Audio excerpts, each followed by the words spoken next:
Hello, hello. Um, I'm gonna fix this. Okay. All right. Welcome to another video. I'm Danelli, and I am going to talk about Pan's Labyrinth today. Um, so I made this presentation for a class a while back, last year in November, and I loved it a lot because I'm a huge fan of Guillermo del Toro. I am a huge fan of Pan's Labyrinth. I think the story is just honestly one of the best, like, that I've seen in cinema for the longest time. And I love the blend of like horror and myth and literature and just, oh, it's just awesome. Anyways, I'm a huge fan. And I love to talk about like certain directors, cinematographers, films, movies a lot because I think they're just incredibly fascinating and great examples of like top tier creative and artistic expression. So without further ado, we're going to like dive right into the conversation and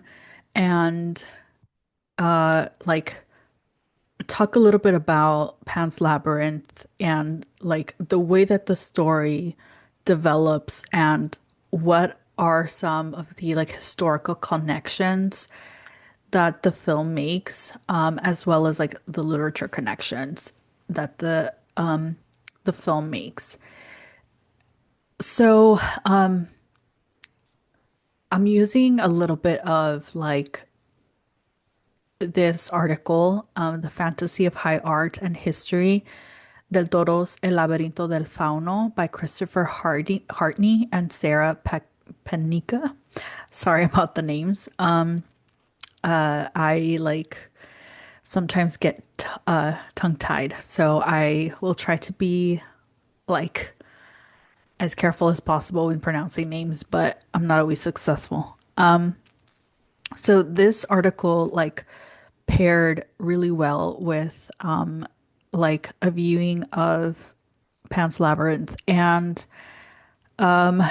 when like I was delving into this research, I found so many of the points that Hartney and Panika make about Pan's Labyrinth very, very interesting. And I wanted to like talk about a little bit about like the presentation that I made and the contents, right, of it. I do want to say though, before I continue, please, like, ignore the typos if you notice them in the PowerPoint. It was incredibly frustrating to realize that I actually downloaded like a like copy of the presentation that still had a few typos. All I can say is that like I type very fast. So if I'm in a hurry, sometimes the first draft is like the draft that I love the best. And I know that I can't get any better because either I'm not gonna get enough sleep if I continue to edit. Second of all, I'm a writer, not an editor. I, would have loved to become an editor like 10 years ago, but that train has left the station and I am like fully immersed in the world of writing. And that is what I do. So like editing sometimes is a stretch for me. Maybe one day I will get and find my editing match made in like writing heaven for English and for Spanish, but today is not the day. So I really apologize for any typos that you notice. Please have patience. Also have patience with my like like stuttering or like generalized anxiety that makes me like use a lot of filler words or just like jump around because it is what it is. I'm still practicing this sort of like create. like YouTube content thing. So, anyways, um, so for this presentation, I rewatched the film, paid attention to a lot of like the finer details, combined with like reading this article, The Fantasy of High Art and History, Del Toro's El Laberinto del Fauno, by Hartney and Benica. And essentially, some of the quotes that stood out for me were Guillermo del Toro's El Laberinto del Fauno mixes high art references and the reinvestigation of historical trauma with tropes from recent popular horror and the English tradition of children's fantasy, as inspired by C.S. Lewis. This work of cinema does this in order to reinvigorate the genre of the adult fairy tale. This quote really highlights a lot about what Del Toro tries to do here and like does very successfully, in my opinion. He mixes this sort of like high art references, but not just from like high art from the era of like World War II, which is where the setting of Pan's Labyrinth.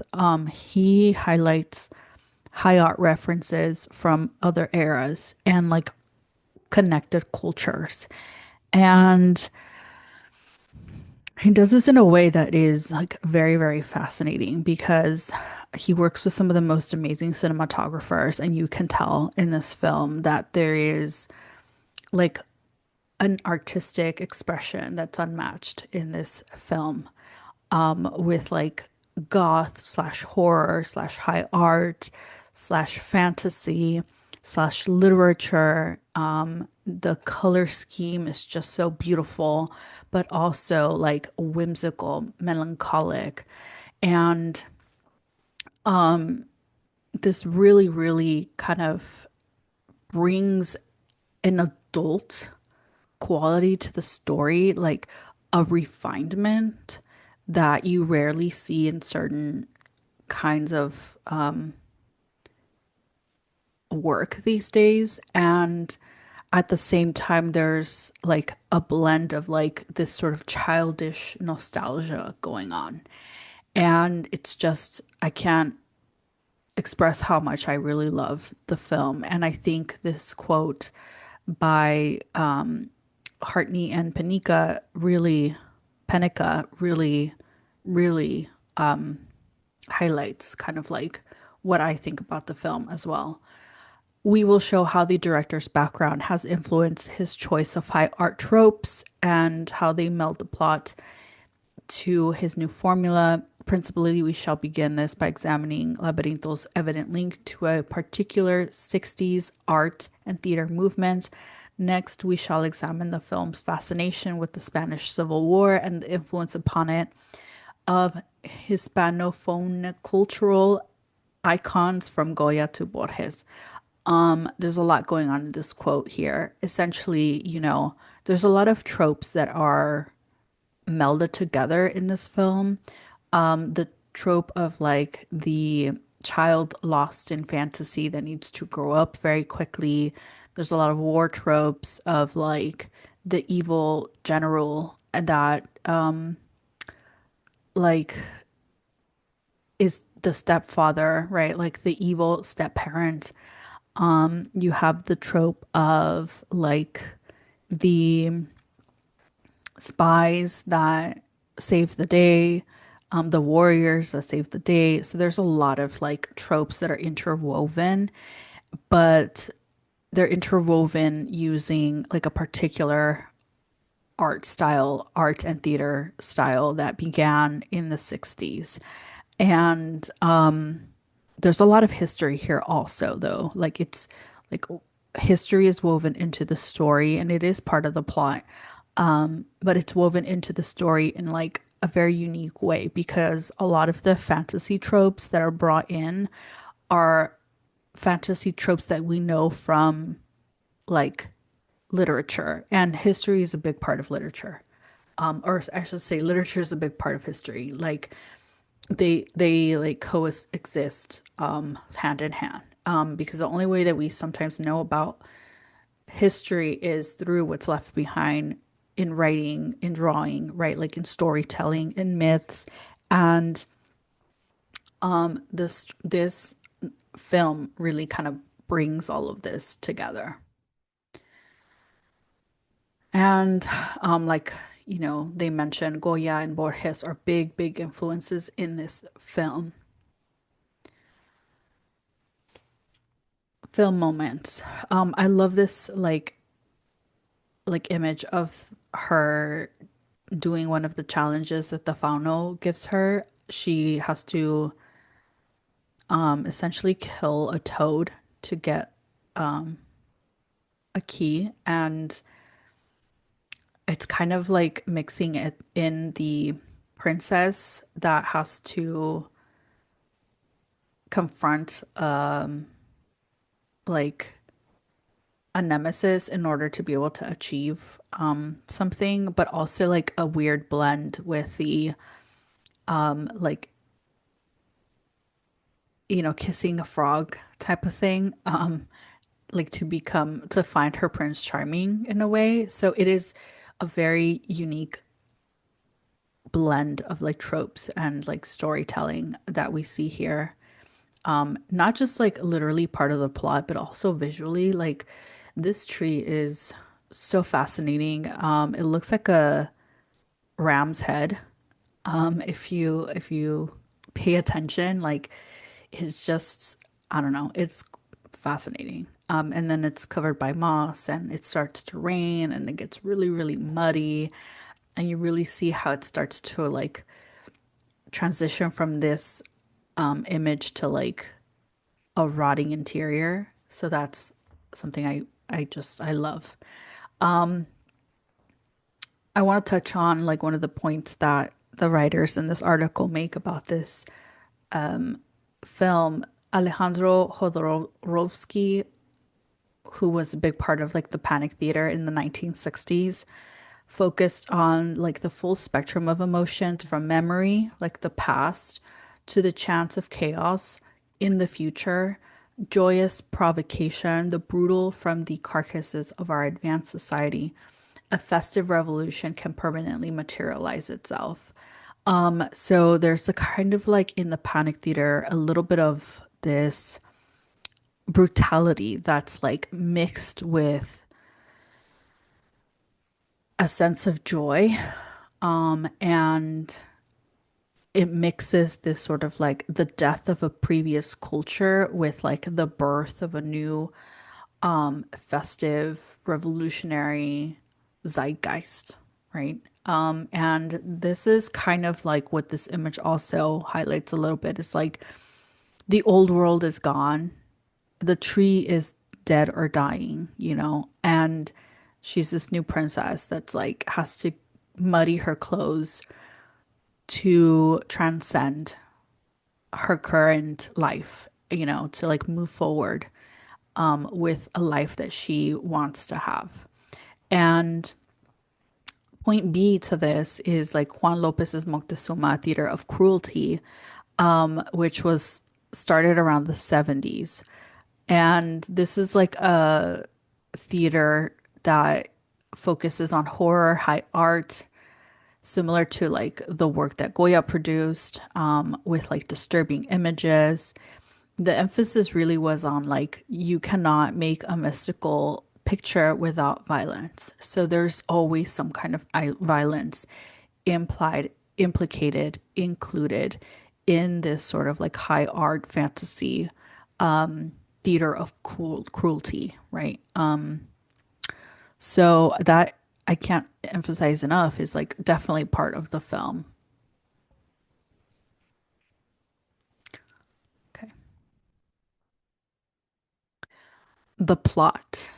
For those of you that haven't seen El Laberinto del Fauno, or Pan's Labyrinth, I don't want to ruin the plot because I feel like you really should watch it. It's great. I do want to give a warning. There's like a little bit of a Joker moment where there's like the slicing happening. But it is like it follows a very traditional story plot, story outline, like the hero's trope, hero's journey type of thing, where there's like three main obstacles and then the like climactic moment and the resolution. And I don't want to give too many spoilers, but obviously I think the picture in this presentation definitely spoiled it a little bit for anybody who hasn't watched the movie and kind of is just watching this video out of like interest to see what it's all about. There is tragedy at the end. Something I want to emphasize though about this like plot is that it's circular. The plot line that folds back on itself from beginning to end is a circular plot line. So eventually, like the film itself, when you start to watch it, like gives itself away. Like it tells you where it's gonna end because it tells you like the journey of like how we got here, right? Like, and this style of storytelling is very fascinating, but it does a couple of things, right? Like it hooks you right from the beginning because first of all, look at the image itself. Like who wouldn't want to know like why is this child dying and what happened, right? And the image itself immediately garners like sympathy and like curiosity and concern. So you start at the end, but it takes you through a journey. So that in itself is like a setting that's a fantastical setup for like a lot of different emotions. And two big things, right? Like that are included in this is time and the uncanny. So like time is something that is played with in the plot. Because the plot is circular, it does say something about like how time might not necessarily work in a linear fashion, that things tend to come back into themselves or fold back into themselves, that patterns occur and like reoccur. And there is something uncanny in this, right? We see this with trends. Sometimes we see this with tropes that become very popular in literature, movies, etc. And so something to this is that at the beginning, like her blood is flowing backwards. This sets up time as a theme. Memory and fantasy are also interwoven as themes, which instigate a tripart investigation into things past. So essentially, not only are we starting at the end of the like Ophelia's story and we're learning what happens to her, but also when you actually look at the image itself, you notice that the blood is flowing backwards, which creates a sense of uncanny.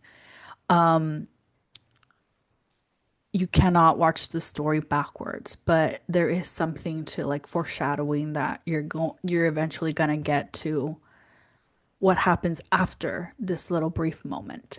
And yeah, like I said, it sets up time as a theme. It sets up time as something that the film is playing with. It's talking through and using to like meld meaning into the story.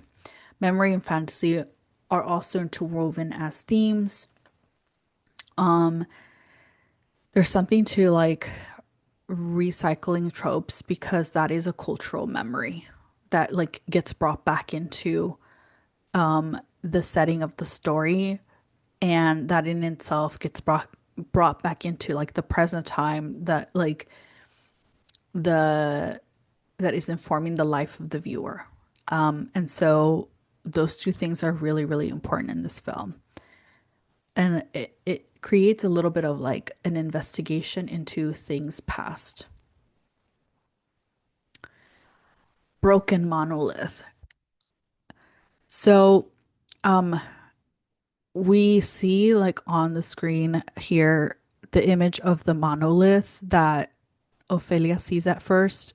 It's missing an eyepiece and it has like an open mouth. It looks quite gothic, but also Celtic.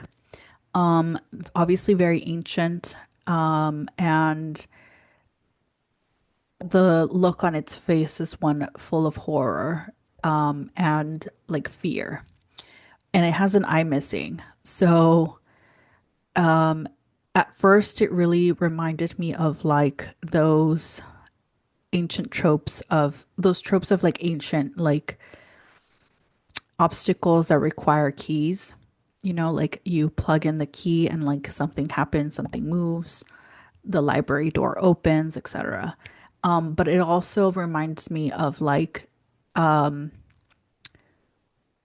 ancient depictions of gods with missing eyes, specifically like the Viking gods.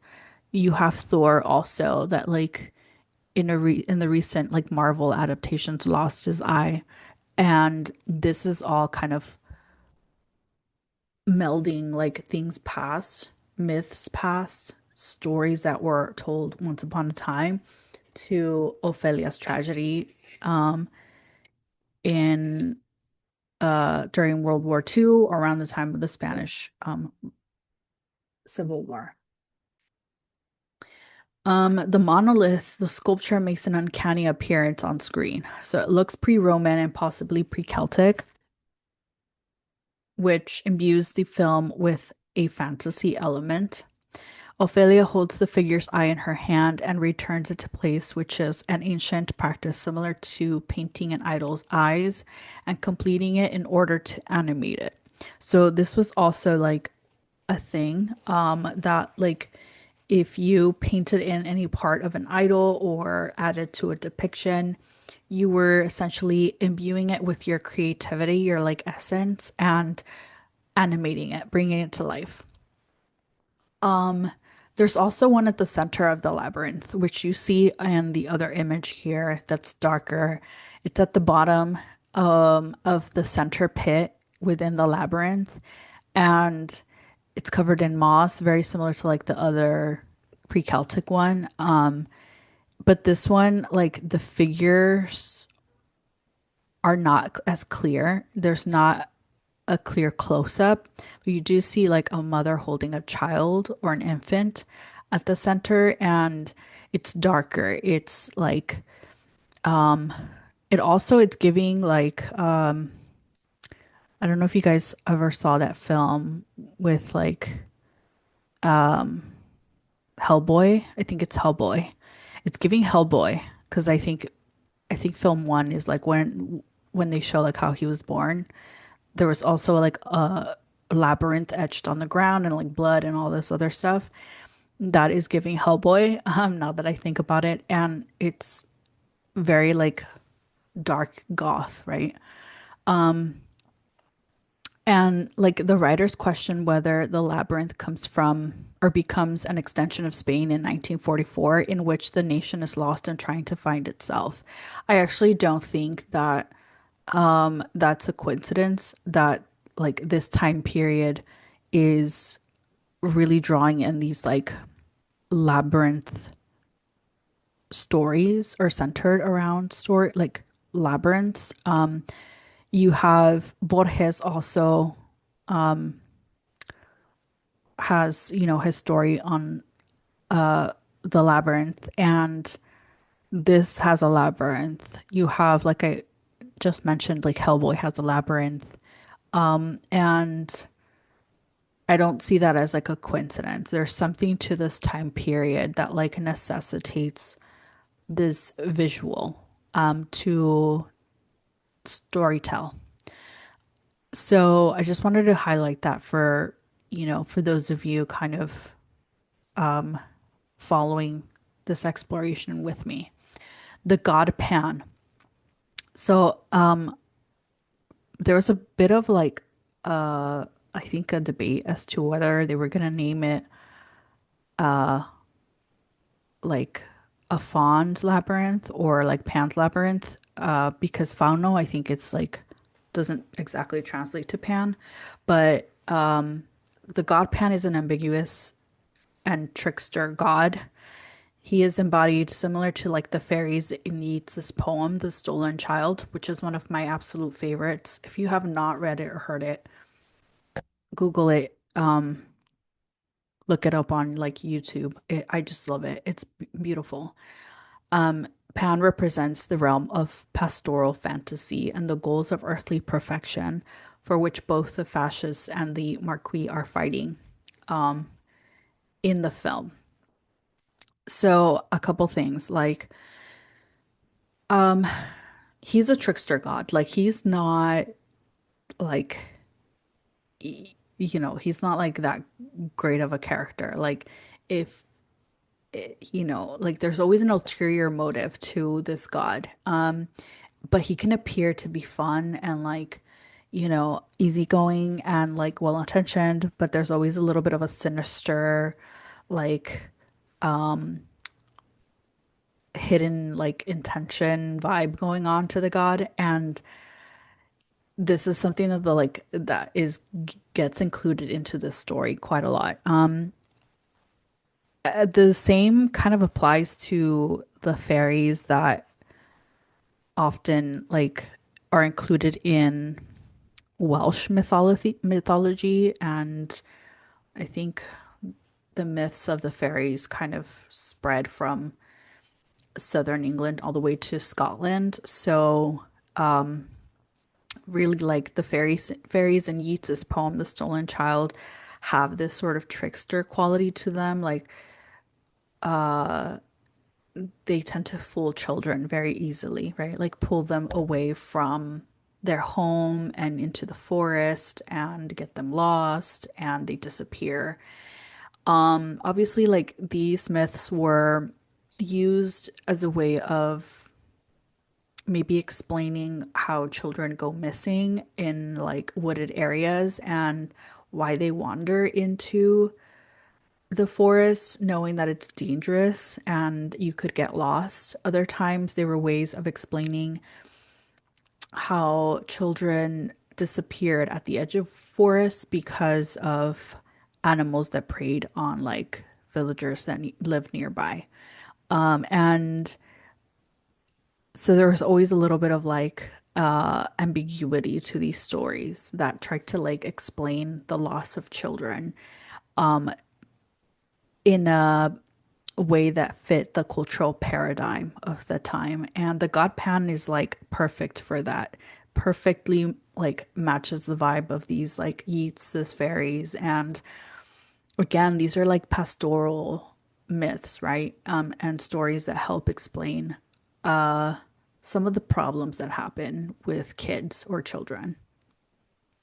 But at the same time, like they represent the world of mystery, the world of the gods, the world of magic that is unexplainable to us mortals that do not know any better. And like we can only aspire to have that kind of magic, like to grow up and have that kind of like power on earth, right?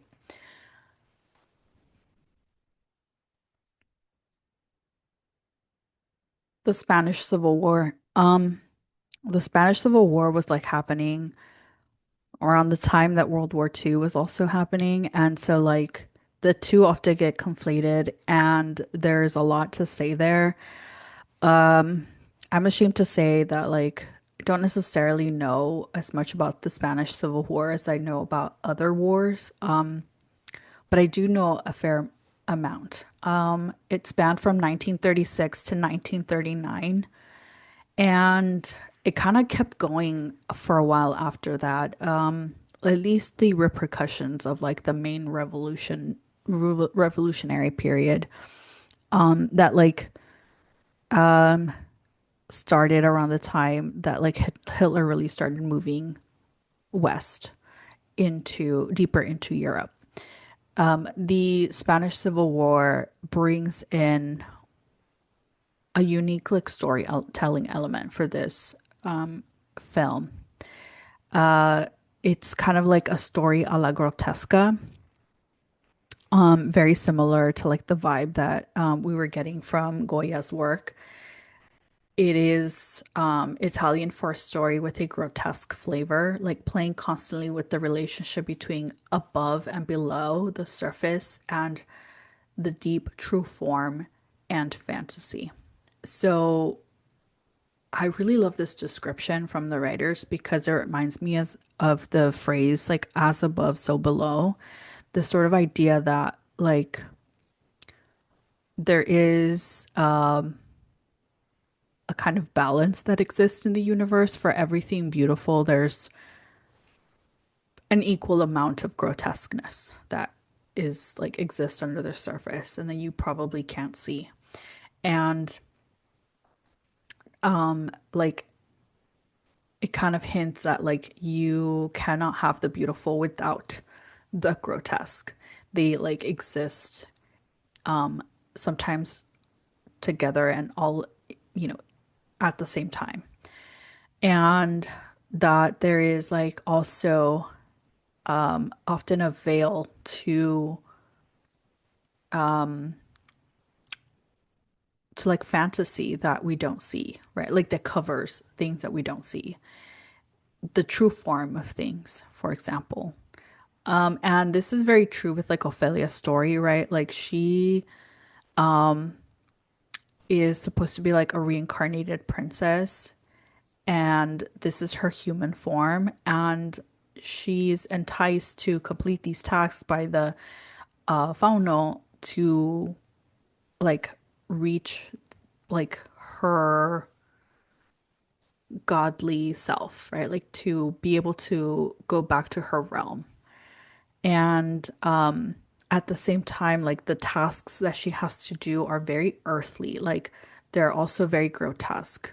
So they're nitty gritty and not as like they're not necessarily as straightforward as you would think. So there is this sort of like element of like sinister fantasy going on. The Spanish Civil War also opens the door like for this film to talk about like political warfare. Contradictory elements are often placed in juxtaposition in order to create a visual and or psychological shock effect. For example, Picasso's Guernica. At the bottom of the labyrinth, there is a grotto-like gate. It separates the fantasy kingdom from Spain's earthly political contentions. Ophelia must complete three tasks in order to enter it.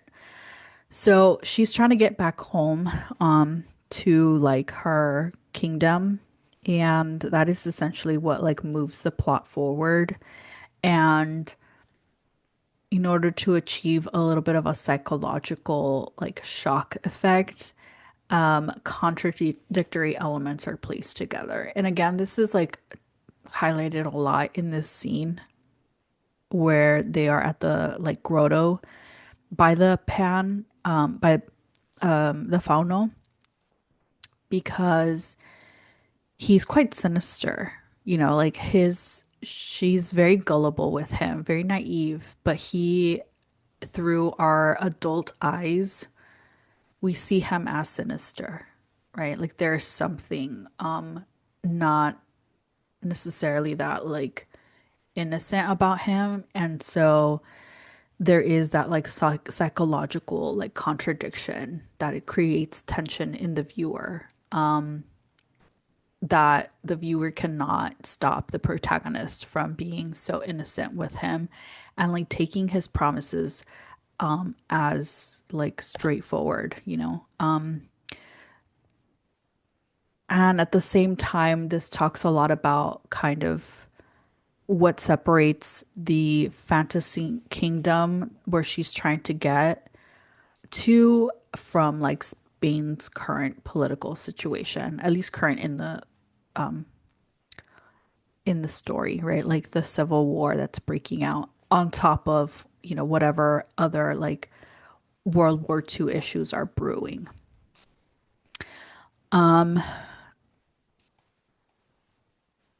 She's going in, you know, she's going to do like achieve three quests to reach her kingdom. And they appear in a magical book that is given to her by El Fauno. So this is where we see literature actually coming into play more directly, because she's given a book that like talks to her. And this is bringing back memories of Diamond Age, I believe that's what it's called. By oof, what's his last name? Don't quote me on this. I think first name is Neil. Neil something. I'll find it maybe at some point, talk about it. Um,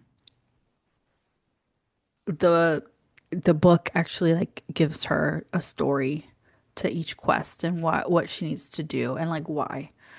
And it's very similar to the plot of like the novel I just mentioned. And essentially, these three quests are help a dying fig tree bloom by killing the toad squatting at its roots and collecting the key in his stomach.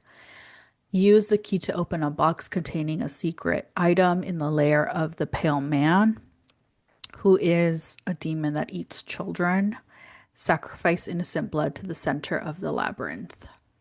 The last one isn't told to her, so that one kind of remains a little bit of a secret until the end. The last quest turns out to be a trick. It was meant to test Ophelia's integrity. So her integrity gets tested in this. But honestly, it gets tested throughout all three of them, highlighting the importance of her innocence, right? And there's still some tension that gets woven into the story with this because she does mess up a couple times. Two of the fairies are eaten inside the labyrinth of the Pale Man, and the Fauno gets really angry, and she almost doesn't kind of continue the quests. But those are essentially the quests that she needs to go into. And you see here in this slide a picture of the Pale Man. Honestly, one of the most memorable, disgusting looking characters in cinema, film, literature that I've seen in a really long time, except for the general in The Lord of the Rings, The Return of the King.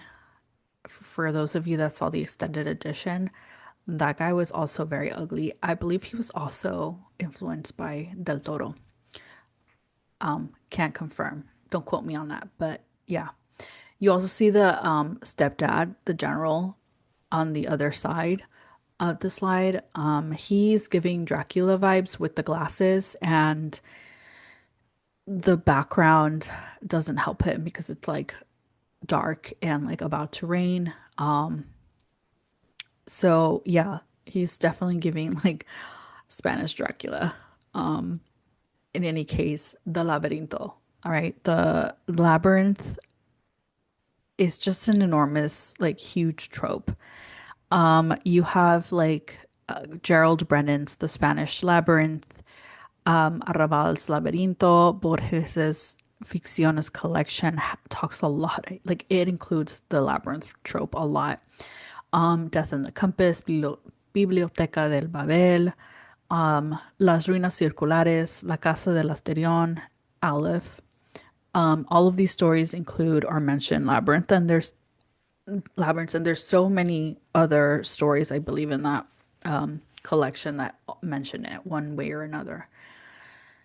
Borges states that the labyrinth is a place that overwhelms, that takes over the self, eradicating memory and leaving no choices. It is a place often associated with Jewish mysticism.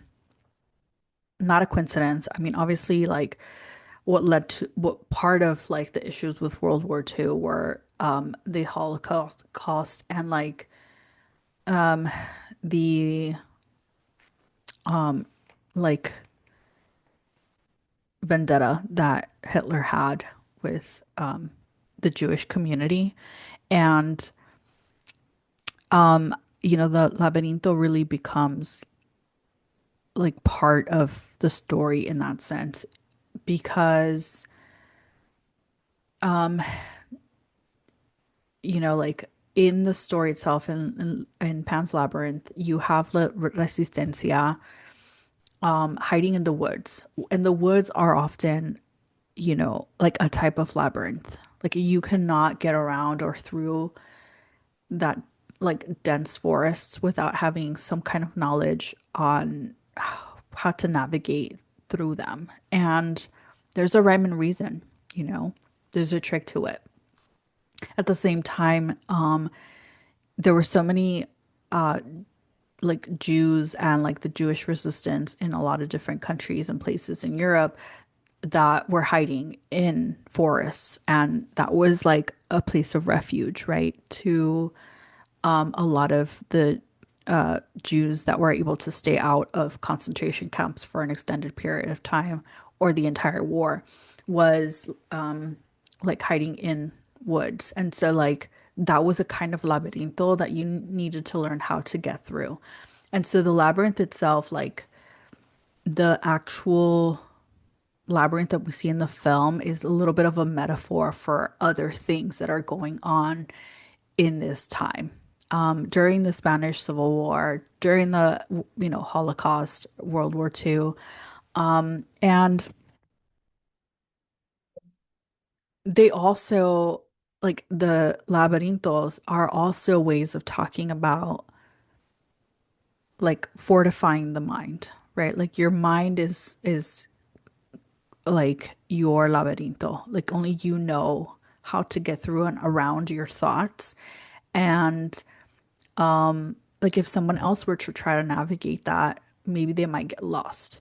You see this often also in other stories. I mentioned other stories that have like a laberinto included, but you see it particularly associated with like psychology or a psychological landscape with something like the novel The Cell, featuring Jennifer Lopez. And if you watch that film, you can see how the, you know, the the killer's mind becomes a type of labyrinth that she has to kind of weave herself through to find, information that she's looking for.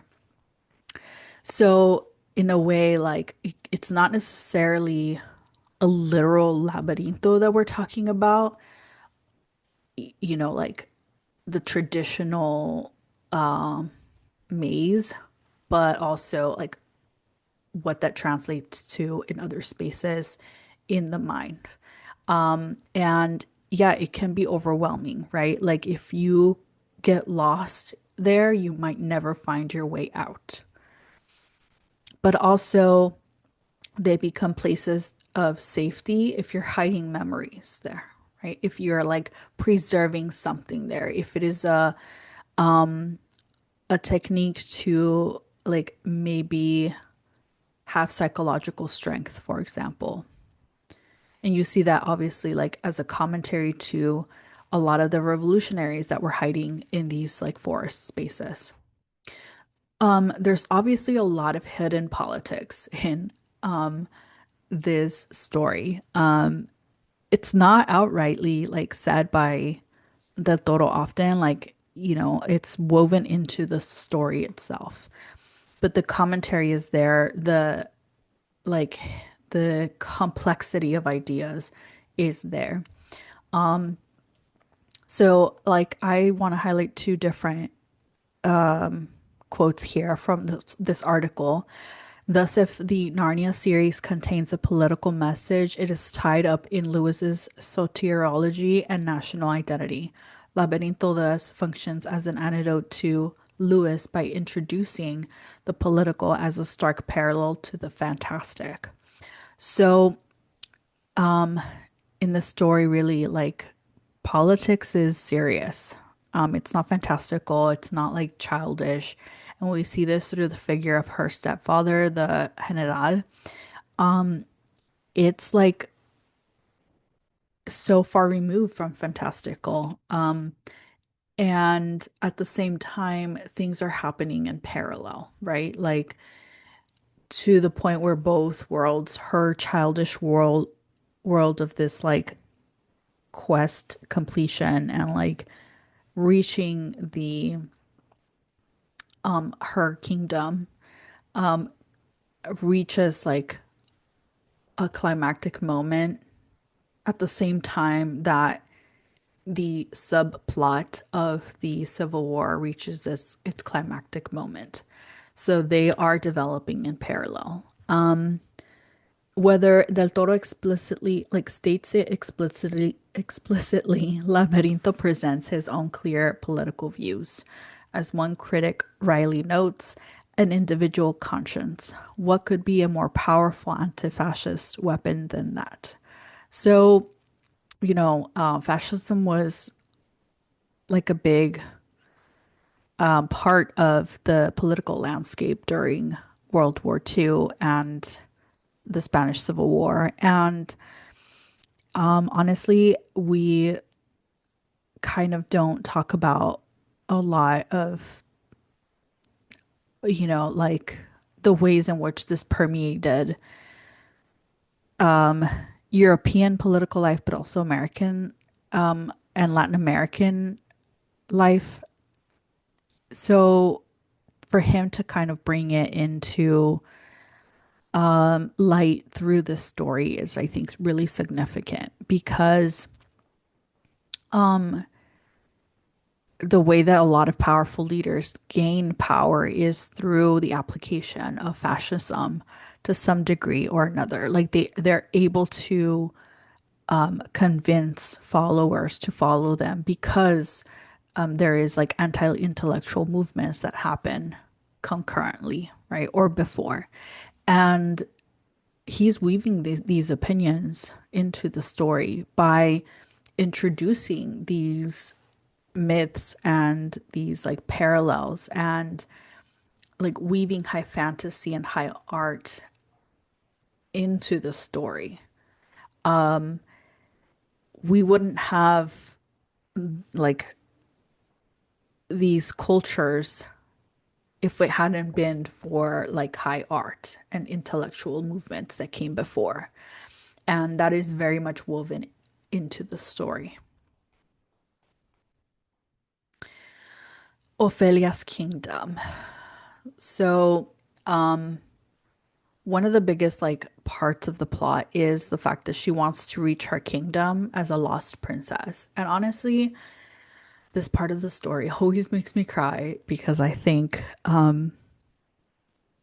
it's such a beautiful part of the plot. It's one of the more innocent, but also like I think it's so powerful the way that like her desire to go to this kingdom and the innocence that like fuels this desire is so much more powerful than the earthly political desires of people like her stepfather, you know. And the power is not so much like earthly, but it's mostly emotional, right? You really, as a viewer, invest yourself in her journey. Ophelia's princess story is it's the one that transports the self through a journey of like who we used to be, could have been, or wished to be. So there's a lot of like play with time that happens here, but also it happens at a very personal level, right? Like we can all relate to who we were as children, like what we desired as children, like the dreams and wishes that we had, like and who we could have been when we were younger, but who we are now and who we could be in the future, right? Viewers learned at the beginning that the labyrinth is a portal, one of many, once opened by her father to help her return home. So that's how the story begins, essentially. Like she, her like heavenly father opened up a lot of portals and they're meant to help her return home. So they're gateways that she has to use to cross back home.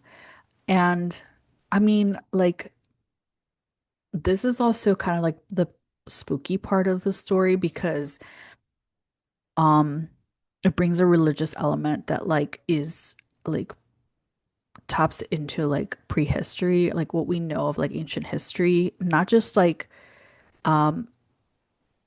what we're talking about, like the monolithic culture, like monolithic religions, but also like pre-Celtic, with like also like the Stonehenge like myths around whether it's like a portal or not, and other similar sites around the world that are like part of ancient history. And like this Del Toro really like meld all of this together in a very fascinating way. It tracks with what we kind of suspect and know of other like myths and stories around other actual locations in the world that have like monoliths or like labyrinths or other significant like cultural sites. Ophelia's death at the end is treated like a rite of passage, which is depicted as such a metaphoric death of an old, inadequate self in order to be reborn on a higher plane of existence. It is a death trope belonging to all major religions. So, like I was saying, a little bit of this, like death and rebirth thing is going on in this plot, and it's heartbreaking because she's only a child, you know. In so many other stories, you actually have the hero that's mature, that's older. I mean, even like Hercules grew up to like be an older teenager before he kind of went on his quests, you know? But she's not even like pubescent quite yet. So it's a rite of passage that is being thrust upon her like at a very, very early age. And, you know, it's depicted like the transition or the journey to her heavenly kingdom is depicted as like a painless journey, a metaphorical death. But as we saw at the beginning of the film, like she actually does die. So there is that juxtaposition again, right? Like fantasy that's like promising, but also the grotesque, the horror. And this sort of like death and renewal, death and rebirth trope belongs to all major religions. So it's kind of also something that is very, very curious, right? Like why humanity has this fascination with like death and rebirth and like reaching a plane of higher existence, or a higher plane of existence. Laberinto is very much an exercise in myth making. This myth making element is able to serve up answers with a sense of grace. So it provides answers, but also like opens the door for debate because a lot of these things are not set in stone, you know. Intellectuals and academics all over the world have engaged in debates over what this or that means. So Del Toro is giving answers, but he's also kind of instigating a conversation around these like topics, right? Or like tropes with a sense of grace, right? Like the cinematography really melds things in together here in a very fascinating and beautiful way. Is there anything else I want to add before I finish? Um, Essentially, that is like the end of my presentation. You do see at the end that, and I put these two like pictures in this last slide to sort of highlight like Ophelia's journey. She does die, like that was the beginning of the film, and we end with that, but at the same time, we kind of end with like a hopeful end to her story, one that like ties in the three quests that she went on, and it really highlights this sort of um like it highlights something about religion and myths and storytelling that I had highlighted a little bit earlier, that a lot of times like these myths were ways of explaining tragedies or things that just happened frequently in a way that fits a cultural paradigm, and in a way that like explains some like a phenomenon that recurs frequently. And I mentioned that like that is where the stories of the fairies and like how they like entice kids into forests were a thing because people would settle near forests and they might just get taken off, like dragged into the forest and killed by animals, and they needed like a great way of explaining something that horrible to the parents, but also other children. Well, the fact that we have this sort of like story explaining Ophelia's transition from the earthly plane to like a heavenly kingdom, not only does it match like the Christ story, but it also says a lot about what's going on during the Spanish Civil War and like what eventually does also happens a lot during World War II and the Holocaust, right? Like, why were so many innocent children, innocent people dying? Like, what was this phenomenon of resistance and like tragedy? Like they ended up getting killed by these people, right? And I don't think the parallel is like that far-fetched. I think even to this day in 2025, we're still trying to explain a lot of things using like a very similar myth making, storytelling like ability. Like we're still using creative ways, creative methods, creative tropes to like explain things that we can't explain that easily. In any case, I wanted to kind of like say thank you so much for like following my presentation. This was a presentation that was created for a class that I participated in and really, really enjoyed the presentation, even though I had some typos that I didn't want to necessarily correct, but I did want to like recreate and put together because I think it's a great example of how like stories live beyond the page and can sometimes be brought back in new and creative and fascinating ways. And Del Toro does that really great, like in a very great way with Pan's Labyrinth. Also, if you haven't seen the film in its entirety or you haven't seen it in a while, go watch it because I think it's really fascinating and you might really enjoy it. Whew, that's a long video. Thanks so much for like sticking with me through this presentation. I really appreciate you. Please like, subscribe, comment if you have any questions. You have any topics that you want me to cover in more detail. I would really appreciate your engagement. And that's it. I will see you next time in a different video, hopefully. Bye.